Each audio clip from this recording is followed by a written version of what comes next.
ផ្ទះដែលមានតម្លៃសមរម្យសម្រាប់ការរស់នៅឬវិនិយោគនៅក្នុងតំបន់កំពុងអភិវឌ្ឍក្បែរក្រុងតាខ្មៅនិងពលានយន្តហោះថ្មីផ្ទះមួយនេះស័ក្តិសមសម្រាប់អ្នក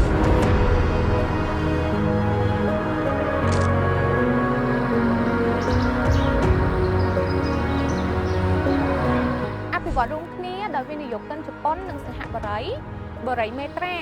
ជាលំនៅឋានបែបទំនើបការរចនាបថបែបថ្មីប្លែកស្រស់ស្អាតស័ក្តិសមជាមួយនឹងមនុស្សសម័យបច្ចុប្បន្នគម្រោងនេះស្ថិតនៅជិតវត្តគោតតឹងដែលមានចម្ងាយត្រឹមតែ10នាទីពីទីប្រជុំជននិង25នាទីទៅកណ្ដាលក្រុងភ្នំពេញតម្លៃចាប់ពី49,000 បង់មុនត្រឹម10%